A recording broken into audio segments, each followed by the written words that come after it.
Hi, this video will demonstrate how to connect your FileZilla client software to your hosting account server, basically your website.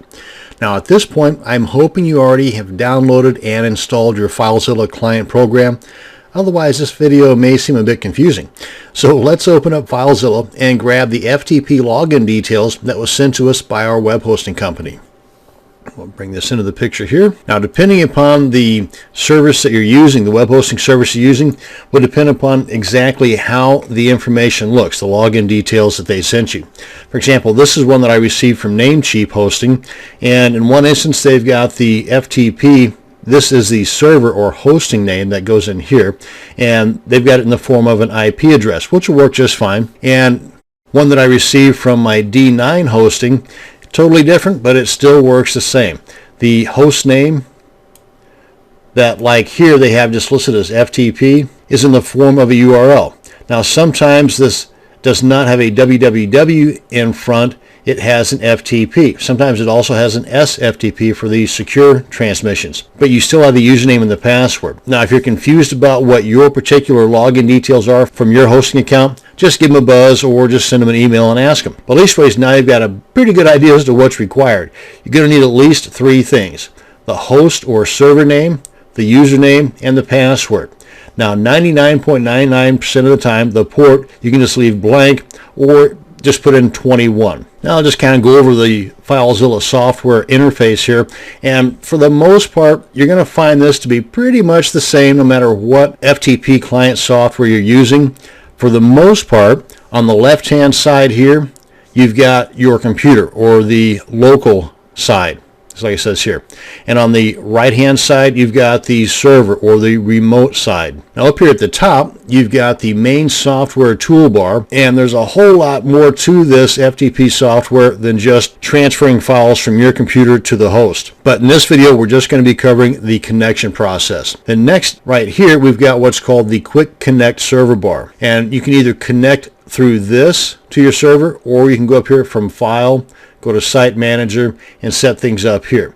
This would be more of a permanent basis, whereas this would be more of a temporary. Now, either way will work just perfectly as far as getting connected to your web hosting server. Now, this area right in here really doesn't do a whole lot for you, but it's called the FTP message log area. And for the techies, there are some details in here that might help you understand more about what's going on. And down here at the very bottom, and you can always scroll these guys up and down to give more room for the area that you're more interested in seeing or gaining access to. But down here we've got the file transfer queue, and you've got some additional tabs down here that will tell you about all the files, the failed transfer files, and the successful transfer files. So that's a quick look at what's going on here. Let's go ahead and get connected. Now again, you can either use the Quick Connect, and if you use the Quick Connect, then the information that you put in here is stored over here if you hit that drop down arrow. Of course, this being a new install, there are none.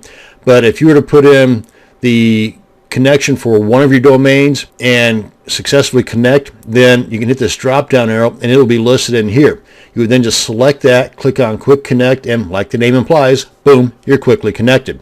Likewise, if you have multiple entries in here, maybe you've got several different domain names and you use the Quick Connect for connection to all of those servers, then you'll see an ongoing list here of all those servers you've connected to. Again, just select the one you want to connect to, click on Quick Connect, bing, bang, boom, you're there. Another way, and again, what I consider more of a permanent way, is come on up here to File, go to Site Manager, come on down here and click on New Site, give it a name.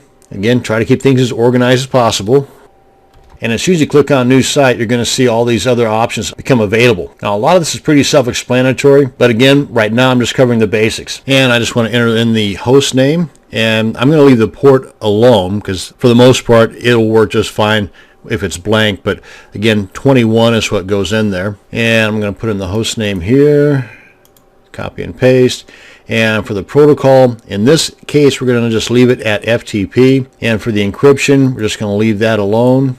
And for the login type, we're going to go to normal. And for the user and the password, those are the other two items of the three that we need to successfully log in that we receive from our hosting account. And let's go ahead and put in here. And the password thusly. And click on connect. And of course you've got a spot here for any comments. If, say for example, if this particular FTP account was set up for someone doing some work like an outsourcer or something, then you might want to put in a comment here, delete at this date or something like that. You can see up here that whatever this stuff means, that it happened and that we are successfully connected. And that's it. That is how you can connect your FTP client software, in this case FileZilla, to your server, and a little bit of a breakdown of the different parts of the FileZilla user interface. Thank you very much for watching, and you have a great day.